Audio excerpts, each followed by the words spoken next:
Hey everybody, welcome to Outrival Racing in our series, So You Want to Be a Triathlete. Today's presentation is So You Want to Be an Ironman Texas Triathlete. I'm Michelle LeBlanc. I'm founder and coach with Outrival Racing, as well as a coach with QT2 Systems. Outrival Racing and QT2 Systems, we're one business and two teams. And Outrival Racing, we've been the official coach for Ironman Texas the last 3 years. I also personally live in the Woodlands and have trained and raced on this course many times. I live right on the bike course, and so I know the course like the back of my hand, as do a lot of our coaches in the area. All right, so this presentation is all about just tips and pointers on Ironman Texas. Whether you're a first-timer trying to cross the finish line or whether you're experienced and just want to learn how to improve your race performance, how to improve your race fueling, your race pacing, then this presentation is for you. This presentation has a lot to it. It's a lengthy presentation, so feel free to jump around. I'll outline at the beginning here what the direction of the presentation is going to be, and then you can jump around whether you want to go to race fueling or some of the course descriptions or specifics, maybe race pacing, how to mentally prep race week. We've got tips for basically every aspect of this race and preparing for this race. All right, so here we go. So I'm going to tackle 10 tips, and as you can see here, we've got all kinds of things from training to the mental side to just the basics of what to do race week, and then obviously getting into the course itself. I will jump around quite a bit because I'm going to start with 6 weeks out. What should you be doing training-wise, fueling-wise, mental-wise, and then we'll look at race week and then race day, because obviously those change as we progress over time, at least some of the tips. So we'll break them down in 10 tips, but then we'll also break them down a little bit by time. All right, so let's get started. We like to start almost every presentation we do with what we call the 5 cornerstones to training. And the first 2 cornerstones are training and rest, and those are what we call the preparation phases. That's pretty obvious. You train, you sleep, you rest, you eat well, and those fall into the bucket of things that help you prepare for race day. Then we have tips that fall under, or bullet points that fall under race fueling and pacing, which are what we call execution tips. And those definitely pertain more to race week and then obviously race day for race pacing. And then we have tip number 5 is mental fitness. And all 5 of those come together to produce the proper race outcome that you want. So as you think about preparing for Ironman Texas, make sure that you address all 5 buckets, if you will. You want to make sure that you're training properly, obviously, and most people focus too much on training for the race and they don't look at their restorative techniques, when oftentimes athletes fall into overtraining, not because they're actually doing too much, but because they're under resting. They're not getting enough sleep, they're not eating small frequent meals and keeping blood sugar stable. So there obviously is a balance between training and rest, and those are very important. But some of the more neglected aspects of preparing for an Ironman, particularly Ironman Texas, is making sure that you have a proper race fueling plan, both from a hydration standpoint and from a glycogen standpoint and a little bit of protein. And then also a race day pacing plan, from swim to bike to run.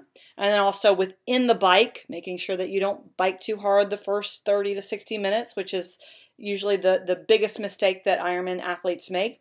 And then same with the run, making sure that you pace properly from bike to run, and then as well as within the run itself, not pacing too hard at the beginning of the run, and then tending to fall to be a victim of what we call the Ironman shuffle, the last third of the race. And then last tip would be mental fitness, how you are in your training in terms of just where your mind is, your motivation, your focus, and then also race week, your excitement level. Do you get overly anxious? Are you underexcited?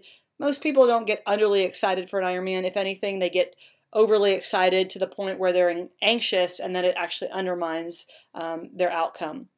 And then we'll also talk about on race day how to just use mental fitness as a tool to reach your optimal outcome.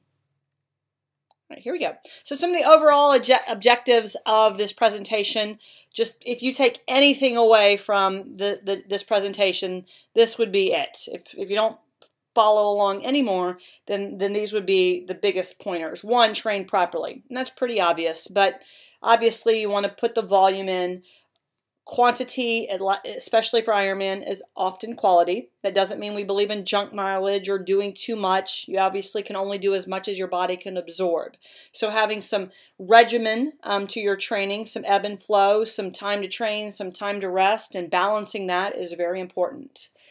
Rest optimally to get the most out of your fitness. Again, I already mentioned that a lot of triathletes, and particularly Ironman triathletes, tend to not necessarily overtrain, but they under-rest. They don't get enough sleep, they don't ever stretch, they don't do any body work, and therefore they aren't able to train anymore or get the most out of their training only because they've just under-rested or not had good restorative techniques.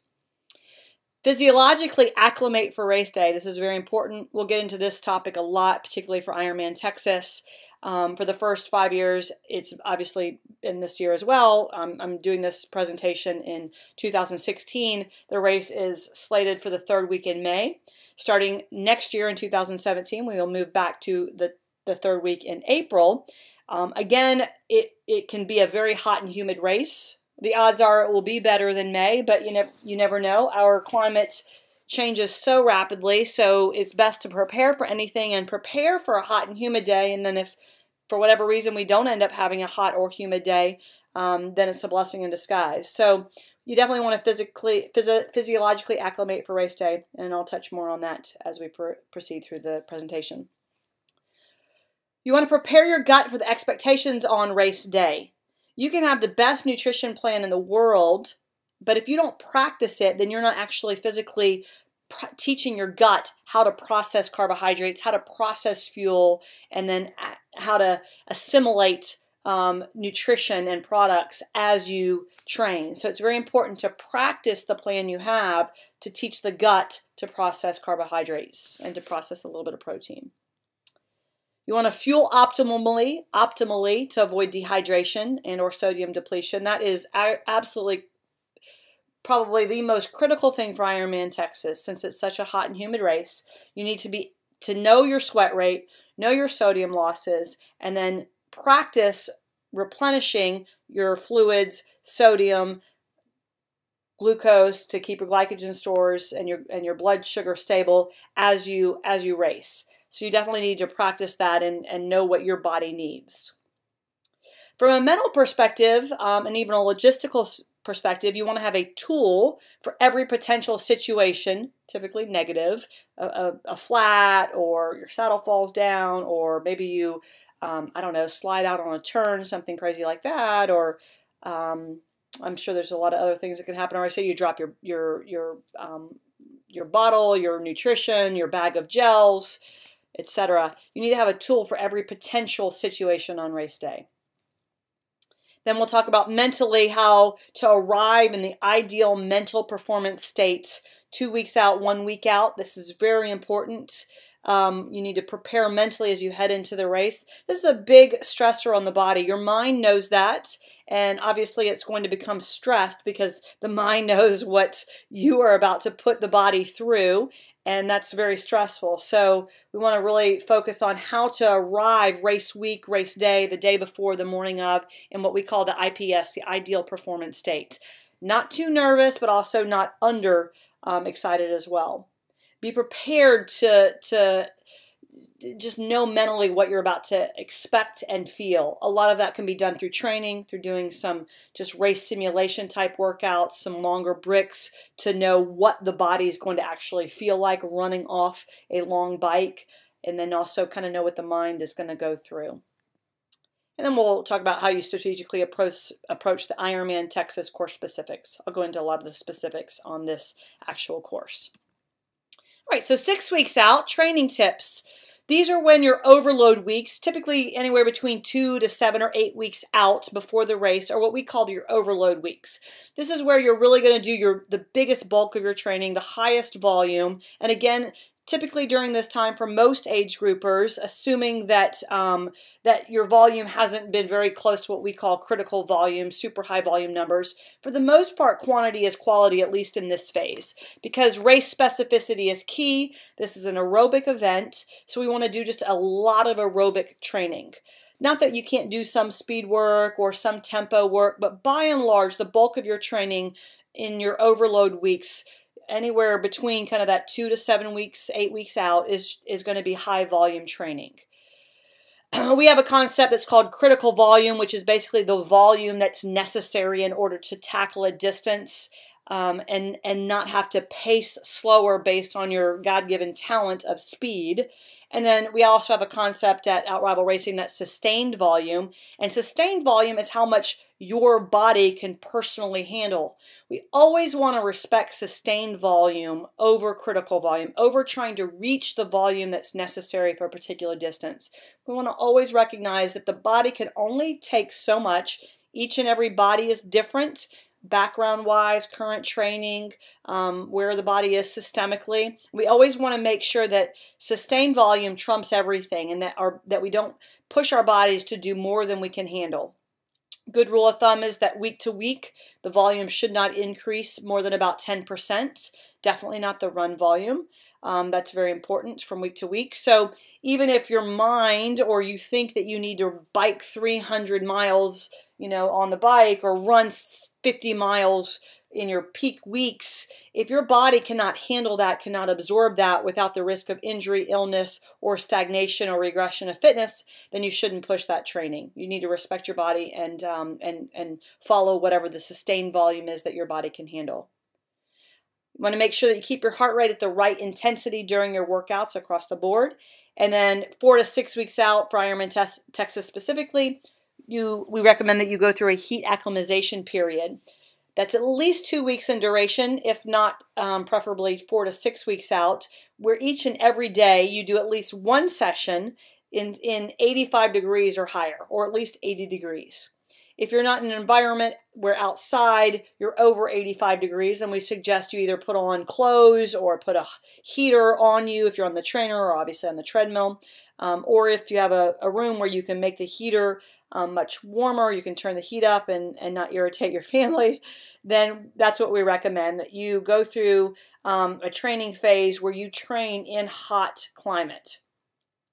If you're living in an area where it's somewhat warm, maybe not warm in the morning, but then by the afternoon it gets warmer, then we recommend you try and find the hottest time of the day to do your workouts. The hotter the better, especially leading into this race.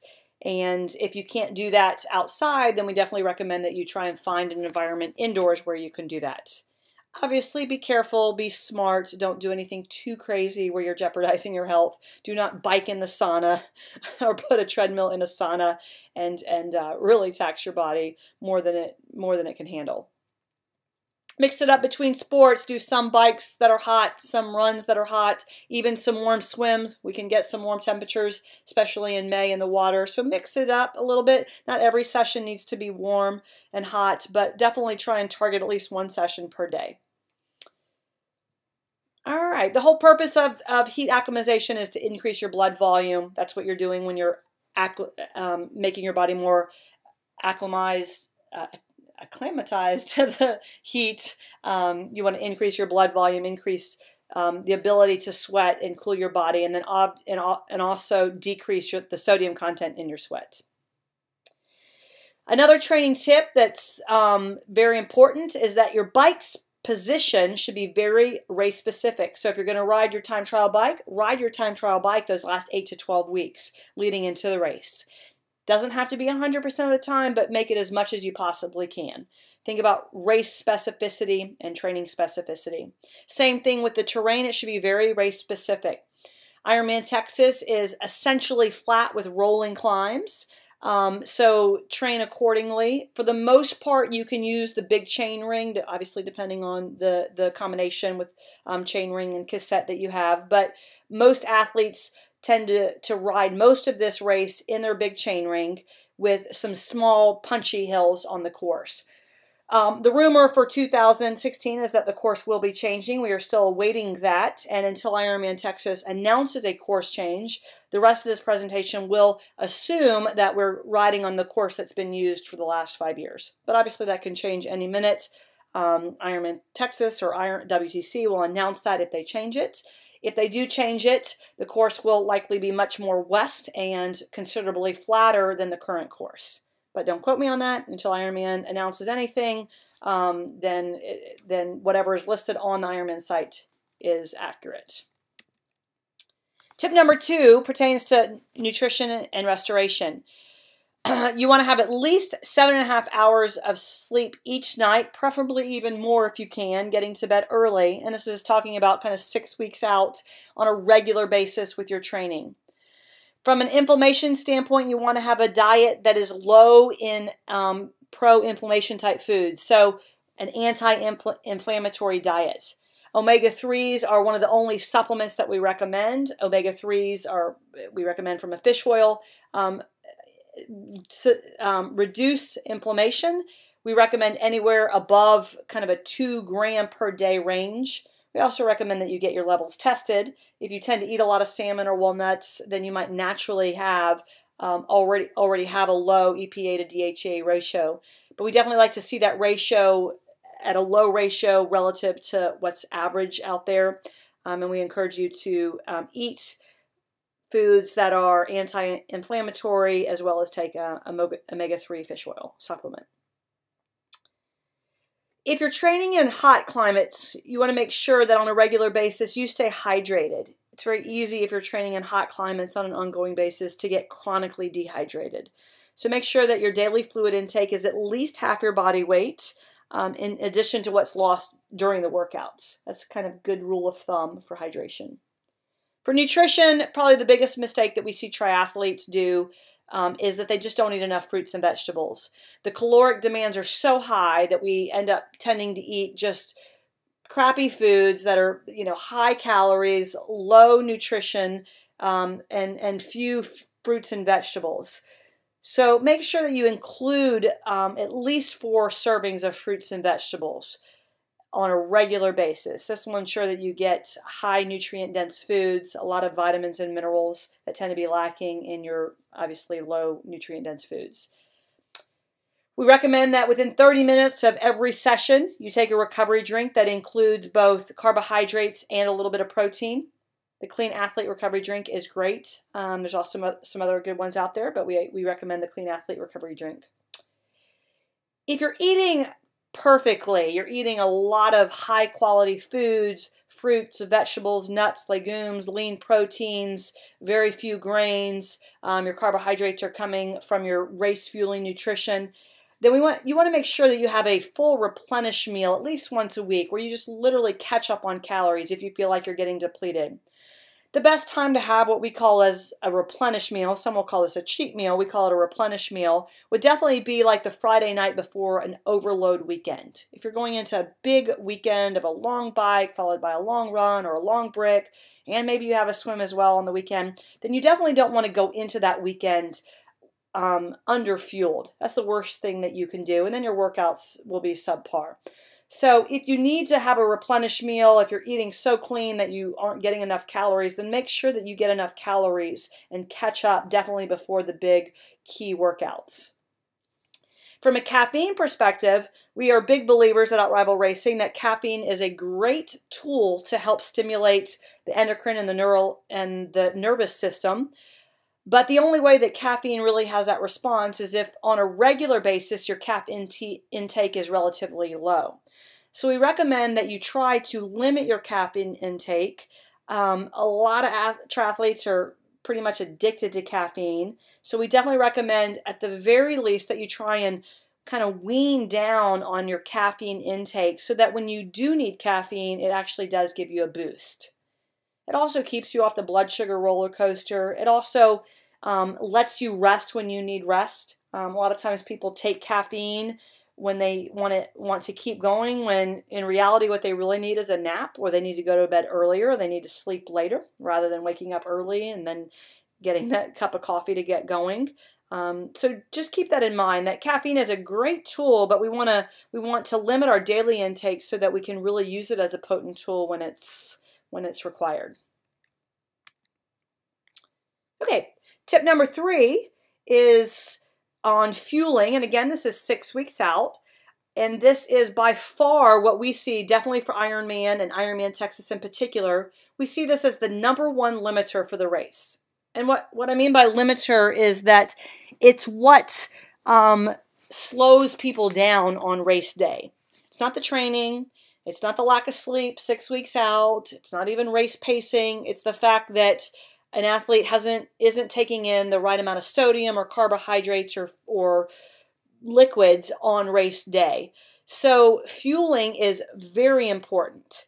And in order to get your fueling right on race day, you need to, 1, perfect the plan as you lead up in your training. You need to practice it for 2 reasons. 1, you need to practice it so you can get a better feel for what works and what doesn't and how you feel when you take this or that.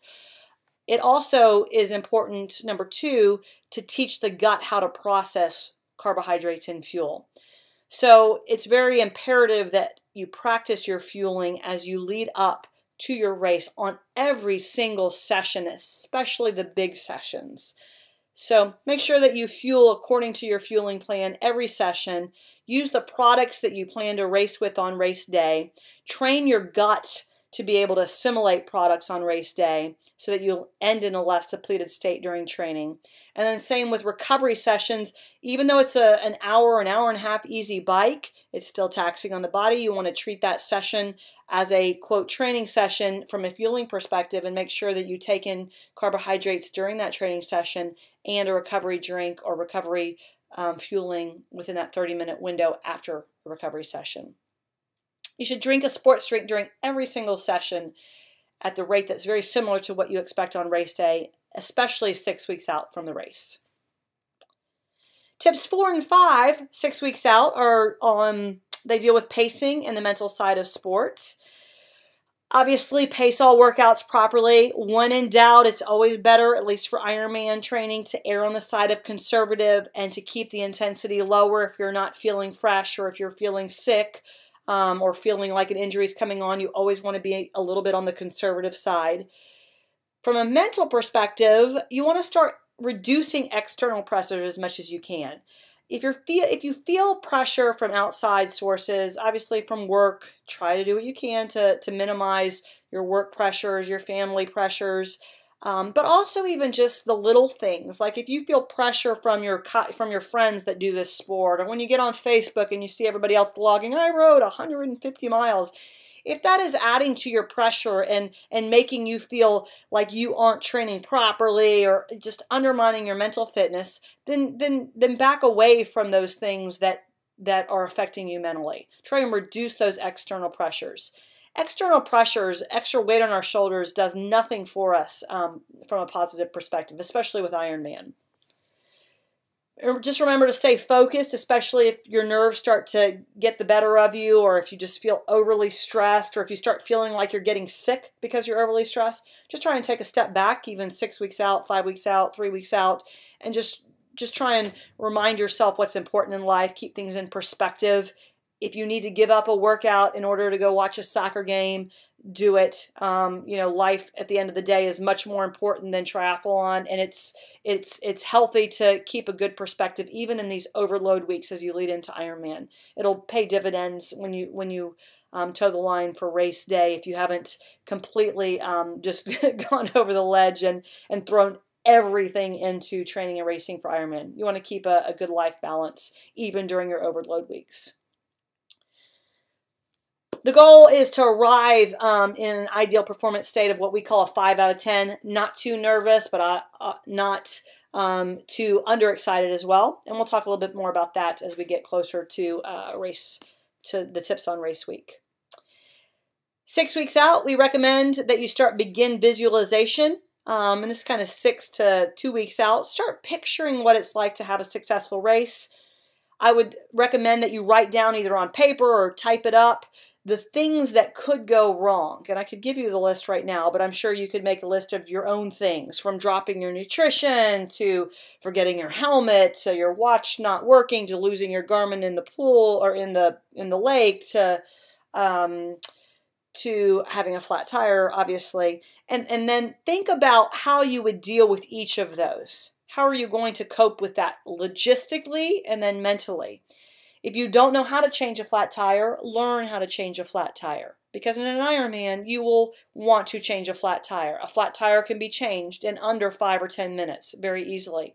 But you have to learn it. It's not hard. Take the time to learn it so that, one, you reduce the anxiety going into race day. And then two, if you end up having that issue, you haven't lost the entire Ironman because you had a flat tire. So go through all the different things that you could encounter, especially the things that tend to scare you specifically, and come up with some coping strategies. Same with success. Picture what it's like to succeed. How will you feel? What will that look like? That will help motivate you. If you can picture yourself at mile 22, still running, still fueling well, still feeling somewhat decent. You won't feel decent at mile 22, but just picture yourself feeling in control, still on top of things. Your muscles are still working. Your legs aren't shut down. Your stomach isn't shut down. Picture that, and that will really help you mentally. Okay, moving on to race week. From a training perspective, race week, the training is pretty much done. The worst thing you can do race week is train too much, honestly. So training is really just about putting on the finishing touches. You will go through a funny phase the last 2 weeks of feeling tired to feeling fresh to feeling overly tired, and that's part of the training process. A lot of it's just psychosomatic, so just trust the training process. Trust that at the end of the taper process, by the time you rest up and toe the line, your body will be ready to go. Your muscles will feel good. You will have energy. You will be ready to nail the race. But know that you will have some ebbs and flow during taper week or week or two, and that's very normal. So just trust the taper process. Make sure that you try your best to get as much sleep as possible, especially that last 7 to 10 days. Try to get to bed early, sleep as much as you possibly can. That's when the body replenishes. Try to relax. If your mind's racing a mile a minute, try and do things that maybe are, not triathlon related. Don't watch TV, or don't watch something triathlon related, or look up results. Watch something on TV that's completely unrelated, or read a book, or play with your kids, or whatever. Eat your normal diet. From a nutrition standpoint, you want to eat your normal diet race week. It is definitely not the week to diet. It's definitely not the week to overconsume. Although if you're going to do anything race week, you'd rather overconsume than underconsume. You definitely don't want to toe the line in a depleted state. So eat your normal diet until Thursday at lunchtime. Definitely don't skimp. And then assuming if you have a Sunday race, let's assume you have a Sunday race. This is a Saturday race for Ironman Texas. So for Ironman Texas, Thursday at lunch is when we recommend that you really start eating a significant amount more, particularly when it comes to carbs. We recommend that you eat, you avoid high fat and fibrous foods. Definitely we recommend that you eat foods with fat, but that you just start to curb your fat and fiber intake.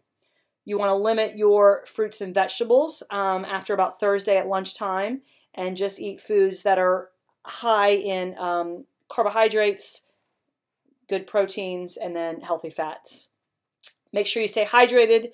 Keep a water bottle or some kind of hydration bottle, either a Gatorade or water at all times in your hands, especially when you're walking through the expo on either Thursday or Friday or Wednesday, whatever day you're going, or if you go a couple days, make sure that you have a bottle of fluids in your hands at all times. You want to make sure that you're drinking at least 60% of your body weight in ounces. You can read this a little bit more closely. Race week, if you know that you're low in magnesium, then you might want to take either a magnesium supplement. 400 to 600 milligrams a day is a typical recommendation. Make sure, obviously, that you consult with your doctor, or eat foods like pumpkin seeds that are high in magnesium. You also want to make sure that your potassium levels are good. The best source of potassium is a banana or sweet potatoes. So make sure race week that you eat plenty of potassium-rich foods as well, just so that when you toe the line, your magnesium levels are topped off, your potassium levels are high, and your sodium levels are high as well. If you're a high sweater, then we definitely recommend the last 24 to 48 hours that you sodium load as well, leading into the race.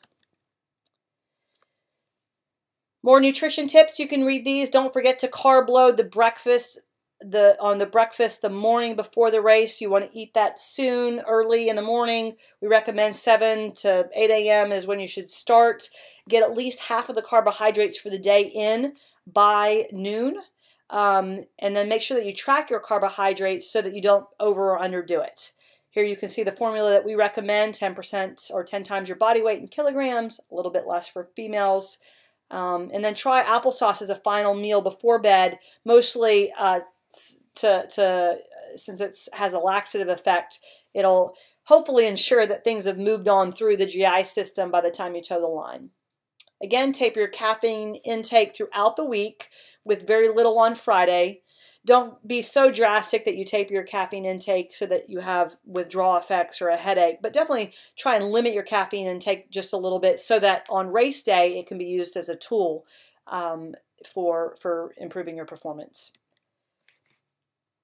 During race week, make sure you have a minimum of 1 bottle per hour of a drink, either Perform, either the base hydration drink or Gatorade, some kind of carbohydrate drink that has at least 500 to 600 milligrams of sodium per 24-ounce bottle during all sessions, no matter what your size.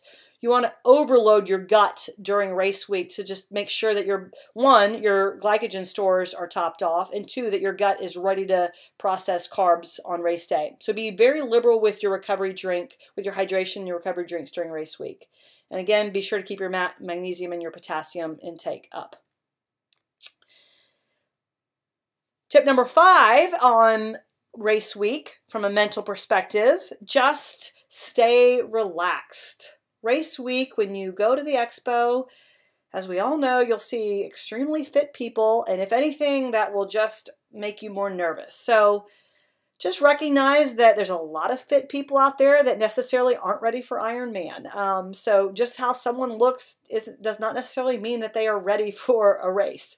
So don't let that rattle you. Just trust that the training you've done is the best you can do. The amount that you've done is what you've done. So at this point, it's counterproductive to look at other athletes and go mental.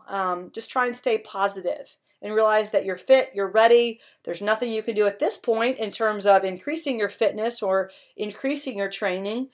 Almost no triathlete goes into Ironman feeling like they've done a sufficient amount of training. It is very common for athletes to feel like they just haven't done enough or done the right training in any of the disciplines. So recognize that that's just part of our human nature, that we just think we should have done more, and accept that, and then let that go and mentally be ready to really toe the line with the fitness that you have in your body at that given time.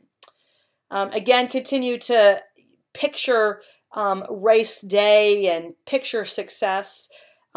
Ask yourself on a regular basis, am I getting overly anxious? If I'm getting overly anxious, then find something to relax yourself. Whether that's, again, watching TV, just something to calm the mind down. All right, let's move on. So race day, let's go through some of the tips. From a fueling perspective, on race day, the best rule of thumb, and this sounds gross, but it should be that you should need to pee twice on the bike during an Ironman. If you pee twice, and where you pee, how you pee is up to you. Whether you stop, whether you pee on your bike, I don't care. I don't need to know. But you should, if you hydrate properly, you should need to pee twice during the bike portion of the race. The longer you're out there, obviously, the more that we would recommend that you need to pee. The shorter you're out there, then the fewer times that we recommend. Most athletes should push as much as they can those first couple hours on the bike. You want to push hydration in, get your body cool, stay hydrated, get on top of it from the get-go. Do not get in a deficit. If you're pushing too much carbohydrate in at the beginning of the bike or the first half of the bike, then the easy thing is you can back off. You're going to burn it off. If you feel burpy or you feel a little pukey, like things are going to come up because you've pushed too much carbohydrate, that's fine. Just then back off, switch a little bit to water, wait some time until your stomach settles, and just trust that your body is going to burn off those carbohydrates. The two things that lead to stomach bloating are either lack of sodium or just too much stress on the body. Lack of sodium is easy to fix, obviously. You can use base salts, which there will be out on the Bike and Run course, at least in 2016, where you literally just take a shaker and lick your thumb, put your thumb on the shaker, and then literally put salt right into your bloodstream through your mouth. There's obviously other sodium replacement or electrolyte replacement systems that you can use. The other thing that can cause a bloated gut would be just too much stress. Too much stress either comes from being too hot, going too hard, typically just going too hard. So both of these are resolved by just slowing down. Slow down, back off, let the heart rate come down, let the body cool off a little bit, and hydrate, fuel, and just dissipate heat. Tingling of the fingers is typically a potassium deficiency, so have a banana. There's bananas on at most of the aid stations, so grab a banana. If the tingling continues, you can have 2 bananas in place of a gel. Obviously, you can also have a banana on the run. Typically, we don't see tingly fingers until the run when potassium is starting to get deficient. So if you start to feel tingly fingers at all, quickly have a banana, maybe even have a second banana a few miles farther if you're still feeling that. Ironman is such a long distance from a fueling perspective, actually from even a pacing perspective. You have time to think and correct any problems, any nutrition problems, any fueling problems, hydration problems, pacing problems. Slow down, think. Obviously on the run you can walk. Just back off, slow down, and try and figure out what your body needs. Maybe it needs nothing, which is pretty rare. Maybe it needs water. Maybe it needs fuel. Maybe it needs a banana. Maybe it needs another gel. Maybe it needs sodium. But usually if you slow down and just think through, take some time, then you can reverse any trend that you might have gotten in, any problem that you might be encountering. All right, here we go. Tip number 4 is about pacing and the course. You want to line up for Ironman Texas and any race, honestly, based on your swim ability. Ironman Texas, starting last year in 2015, became a rolling start. I will show you a video of the rolling start. Ironman Texas has been 3 of the last 5 years, it has been non-wetsuit. Well, it's been in between that range of 76.1 to 83.1 where it's been wetsuit legal, but you are ineligible for awards or Kona qualification if you wear a wetsuit in that range. We've had 2 years where it's actually been wetsuit legal, and then 3 years where it's been wetsuit permitted. When you're lining up for your swim time at Ironman Texas, if you are wearing a wetsuit, you want to subtract 3 or 4 minutes from your non-wetsuit time from a pacing perspective. So line up in the corral or the area where you think you will finish. And then that will make your swim a lot better. You'll be swimming with people that are around your ability. Just stay calm. Even though it's not a mass start, it can still be bumpy. There will still be a lot of swimmers around you. That's normal. Just stay relaxed. That's the most important thing you can do during the swim. Once you're out of T1, we recommend that you apply sunscreen and just make sure that you avoid putting it above your eyes so that it doesn't drip down into your eyes. All right, again, from a pacing perspective on the bike, drinking the first hour is priority.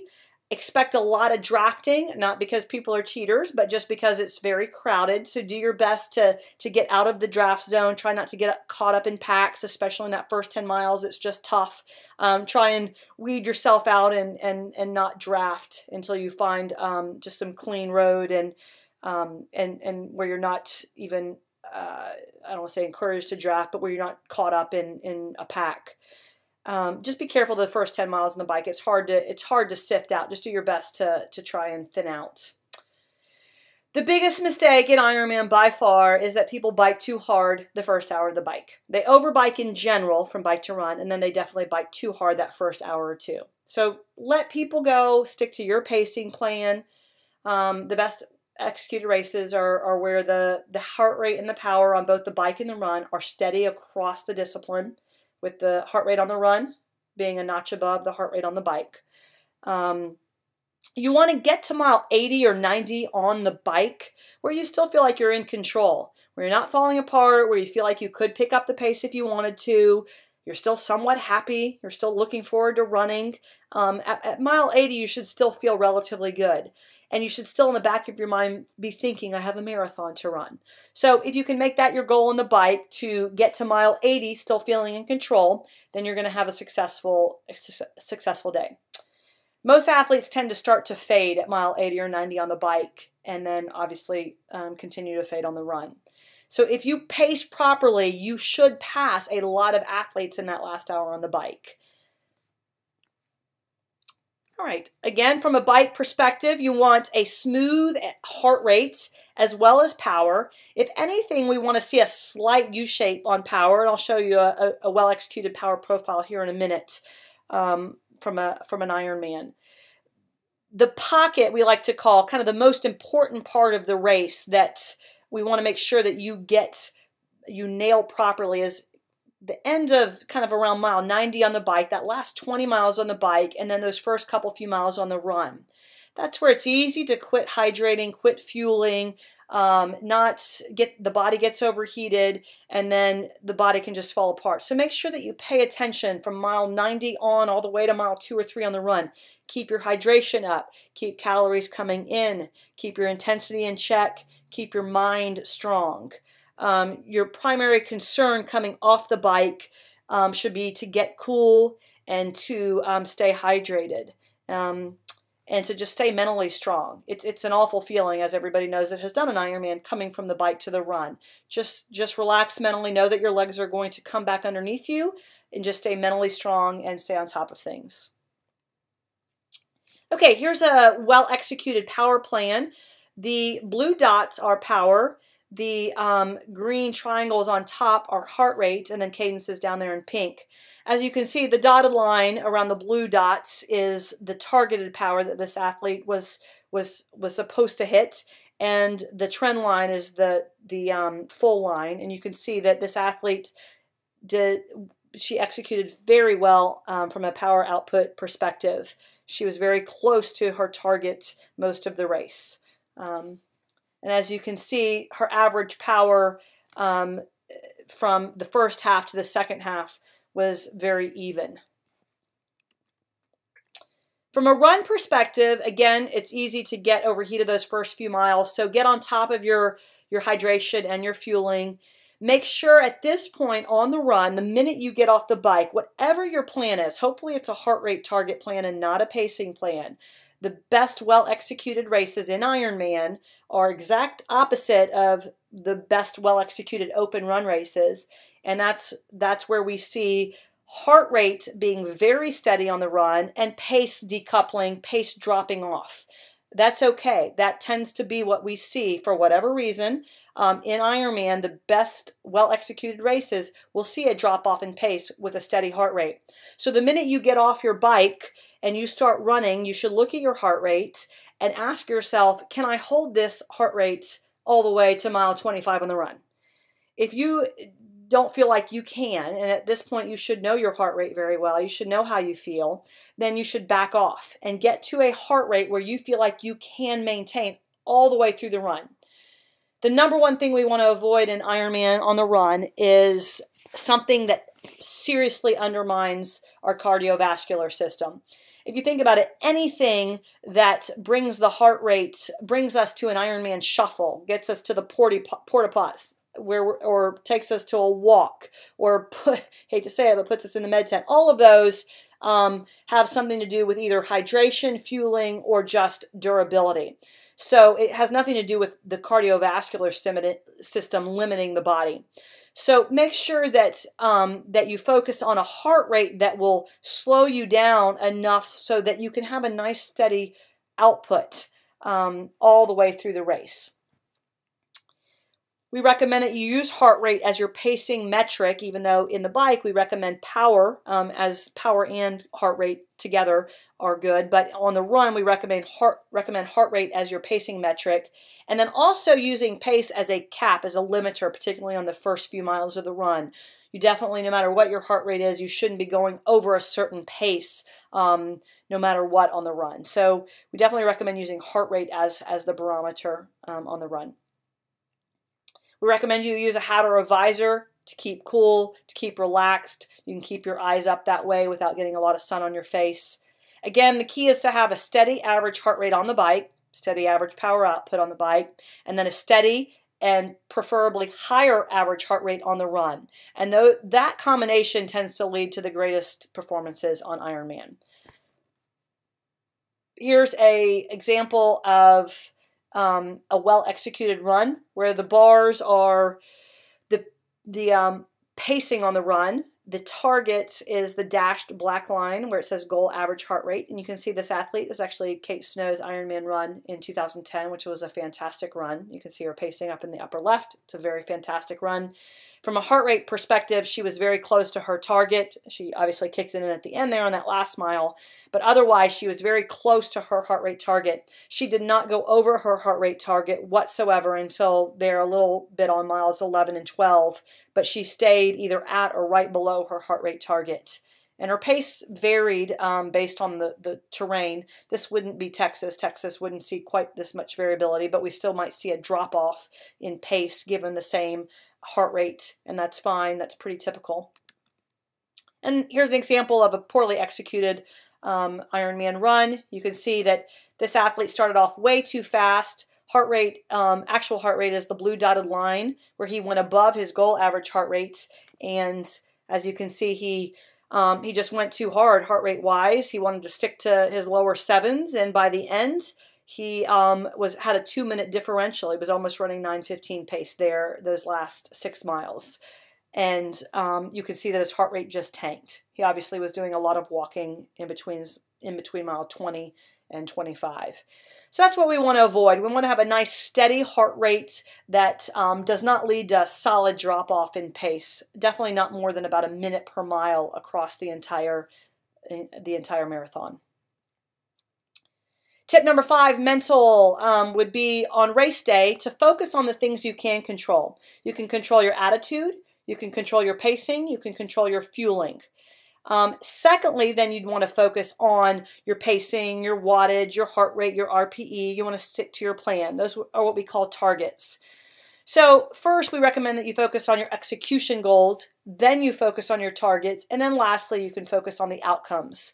We recommend that you leave focusing on the outcomes, what your time's going to be, where you're going to fall in terms of the race, whether you're going to qualify for Kona, etc. We recommend that you wait until the last 10% of the race to really focus on that. Just run your own race, and then at some point, then you can start taking risks and start worrying about the competition and where you are in terms of time and placing.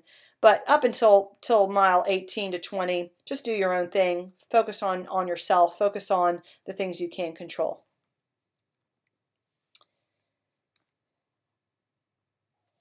All right, Ironman Texas logistics. Make sure you read the athlete handout. These can obviously change. We recommend that you check in at Ironman at the expo as soon as you can, just so that you can stay off your legs the day or two before. Get your race packet, get everything in your bags. We actually recommend that maybe even the Monday before the race, like race week, that you set aside all of your items so that you can just transfer those from already pre-made bags into your bags, so that you're not running around trying to put your bags together the night before, the 2 nights before your race. Go ahead and have that stuff already put together the week out, and already have those things, listed on a piece of paper, what you're going to have in each bag. When you drop off your bike the day before, make sure that you keep the 5, stay relaxed, don't let people freak you out, don't get too emotional or anxious. If you want to do the swim the morning of, or the day before the morning of, that's fine. We only recommend that if you really have never swum this course before and have no idea what the water looks like. Just be very cautious when you're out there and swim carefully.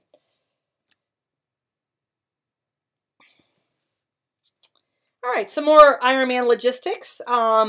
Make sure during race week that you don't sweat more than you need to. You're not going to acclimate that last week. You'll just deplete. So make sure that race week that you stay hydrated. On race week, make sure that you sleep in air condition and don't get dehydrated during your sleep. Be careful on your pre-race swim as well. If you go swim, just don't get into a collision that's going to jeopardize you towing the line. Here's some more Ironman logistics. Again, you can read through the race guide. I probably won't go through these just in case they change. Make sure that you read through your race guide. There's always technicians and pumps, race morning and body marking. Just know that the walk from Town Green Park to North Shore Park, which is where the race swim is a little over a mile. So definitely either bring flip-flops or some cheapy tennis shoes since it's a far walk. That's pretty much good enough for a warm-up, but make sure you do not walk that barefoot. It's a long walk. Once you get to the race start, sit down and relax. You're going to be on your legs enough on race day. So sit down, get off your legs, save the energy. Okay, here's the swim course summary. It's 3 portions to the swim, as you can see here. You're going to swim down Lake Woodlands about a third, and then swim back down the other side, and then swim into the canal a little over a third. When you get to the Grogan's Mill Bridge right here, you've got about 500 meters to go to Town Green Park. So here's the walk I was talking about, is about 1.2 miles to North Shore Park. Here's a picture. This is a picture of the mass start, which we don't have anymore, but this is just a picture of the swim start. You'll actually roll in off the dock over here, but this is what the view looks like of the start. As you can see, there's a jagged swim edge over here, but this is basically what you're looking at when you start. So not too much to sight off other than the buoys here on your left. So you'll swim down the lake, and then you'll swim back on this side over here, and then you'll enter into the canal off here to the left. Okay, here's the rolling start. I actually have a video of that. Let me switch to that really quickly if I can find it. I have a YouTube video if I can find it. Here we go. Here's a picture of the mass swim starts that we used the first 4 years. I also like this picture. It's from the bridge that's right behind the swim start. And here you can see what you're going to be looking at down the lake. So you can see the yellow buoys off to the left, the jagged shoreline off to the right. You won't have to battle this mass crowd, but that's basically what you're kind of looking at from a visual standpoint. All right, we're going to play a video of the rolling start from last year. Let me get us there really quickly. Mass swim start from last year. Here we go. Here's the video from the mass swim start from last year. It took about 15 minutes for all the swimmers to get in the water. As you can see, everybody's rolling in. This year we had 2 waves, so we had the non-wetsuit swimmers go first. Then there was a slight break, and then they reset the timing mats, and then the wetsuit swimmers went. So that everybody's chip started at the same time. It's not too bad.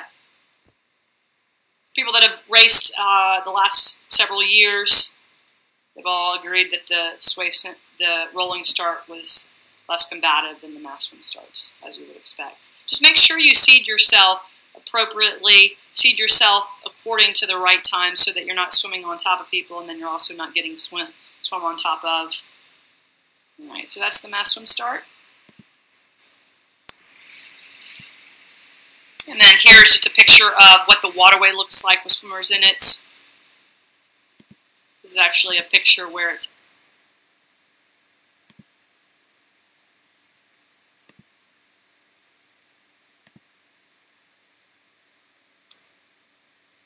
All right, here's a picture of the Ironman Texas waterway.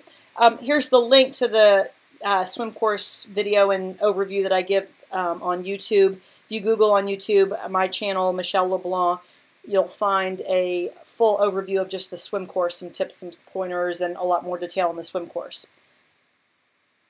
Here are some of the tips for the swim for Ironman Texas. Again, if you go to that video that's on that link, I go into a lot of detail on the Ironman Texas swim, and I go through all of this, talking about the rolling start and just some tips on what goggles to use, whether to use a wetsuit, a speed suit, what to do if you start to panic, etc. So I'll let you click over to that video if you want. Again, the link is right here at the bottom. The YouTube link is right there, or if you Google it on YouTube, you'll find it. All right, here's some of the wetsuit rules. I have this for Ironman Texas as well, since it's the same rules. You can read these. Again, these are in the handout. Just be prepared for anything. This race, since it's such a shallow body of water, the water fluctuates very quickly, and so just be prepared for either a not wetsuit, a speed suit, or in between 76.1 and 83.9, and possibly using a wetsuit. We've seen all types of temperatures. In April, the odds are that it will much more likely be wetsuit legal. And here's the bike course. I won't speak too much on this bike course. I have some bike YouTube videos out there that take athletes through the course. There's video of the entire bike course, but since the bike course is expected to change, I'm not going to spend too much time, at least not right now, on the bike course itself. Here are some bike tips. It's a one-loop course. Even if they do change courses, it will still likely be a one-loop course, mostly through country roads, mostly flat with a little bit of rolling. If they change courses, it's going to be much more flat. There's nothing steep. In May, we get some wind. In April, we get a lot more wind. And most often, the wind is coming from the south. So typically, we see a tailwind out and a headwind in. Again, we're not too far from the coast, so we have quite a lot of variability. So you should expect anything. But the way the course is set up right now, where it's more of a north to south course, and since the winds typically come from the south, we don't get a lot of crosswinds. We get more tailwinds and then headwinds. If the course ends up going more west, then I presume that we will get more crosswinds. We do have what we call down here in Texas chip and seal, which is just rough asphalt, where our counties will come in and add a layer of very coarse asphalt to the road. So we might have some sections, depending on which year you've raced the course, you might get some bad feedback on this course. Typically, if there's a, quote, chip and seal section of the course, it's pretty short. It's a few miles to maybe 10 miles of rougher asphalt. But by and large, that's only a small section of the course, and it's very hard to predict where that will be on the course, if that will even happen on the course. If you come and train out here 2 or 3 months in advance and there's chip and seal, by the time race day comes, it could have easily been smoothed out by traffic. After a few months, the chip and seal, the original chip and seal, really gets flattened down. So there's just a lot of variability to that. Here's the run course. It's a great run course. Again, I also have a video out there on the run course that is video that takes you through the run course and gives you a lot of tips and pointers. If you Google on my YouTube channel, the Michelle LeBlanc YouTube channel, you'll find tips and pointers for the Ironman Texas run course. It's a 3-loop course. It's fantastic. It's pancake flat. There are spectators all along the waterway, which is right here. This section over here is boring as anything. There are no spectators really. Well, there's spectators on Panther Creek, but once you get on Woodlands Parkway, there are 0 spectators, and then there are very few spectators through East Shore Park. There are beautiful homes to look at, but not lots of not a lot of people cheering for you. But once you hit the waterway, it is just electric. There is not a lot of shade in this course whatsoever. There's a lot of aid stations. Probably the only tip I would give you from an aid station standpoint would be the last aid station that you hit before getting on the waterway. You have a longer stretch before you get over here to the Anadarko building, just because they have a hard time getting an aid station in on this side of the waterway. So make sure that you fuel and hydrate at this last aid station, because you have, I think, about 1.2, 1.3 miles before the Anadarko number 7 aid station. Run tips. It's hot. Even if it's in April, it's hot. It's humid. Hydrate. The temperatures do not look that bad for this race. The humidity can be awful. Out of the last 5 years, we've had 1 brutal year, 3 kind of brutal years and one actually pretty good year, and that was in 2014 was a pleasant year. But all the other years have been pretty brutal. Hopefully when it moves back to April, it won't be quite as bad, but we shall see. So just prepare for hot and humid. Here are some of the products this year that are on the aid stations. We will have base salts. Typically there's only one station for base salts on both the bike and the run, and those will be in your athlete guide as well. Fantastic product. Here are the cutoffs for the swim, bike, and run. Just know that your cutoffs start the minute you go over the timing mat. So you have 2 hours and 20 minutes after you cross over the timing mat, no matter whether you start without a wetsuit or with a wetsuit, that is your cutoff. There are also hard course cutoffs on the course at 9:20 for the swim. If every athlete is not out of the water by 9:20, then you won't be able to proceed. But know that if you started well before 2 hours and 20 minutes before 9:20, that your actual personal cutoff on your chip time is at 2 hours and 20 minutes. You'll be able to proceed through the course, but you won't be in the results. So just keep that in mind and just try and make the cutoffs. Last tip, and the most important tip: if everything falls apart on race day, if everything blows up, if nothing goes right, if you don't pace properly, if something happens nutrition-wise, just remember, keep things in perspective. The sun will always rise. Your family and friends will still love you, and you will ultimately become an Ironman, even if it's not on your first try. So that's our last point, our last tip. Just make sure you keep things in perspective. This is all about staying healthy, having fun, challenging the body, and becoming an Ironman. But if it doesn't happen the first time, it will happen. Just means that maybe you need to make some changes. So anyhow, again, my name is Michelle LeBlanc. If you have any questions or comments or feedback or need anything regarding Ironman Texas, feel free to email me at Michelle, that's Michelle with 2 L's, at outrivalracing.com, or just go to our website and you can click right on the homepage and send a message and I'll receive the message. All right, thanks for watching. Bye.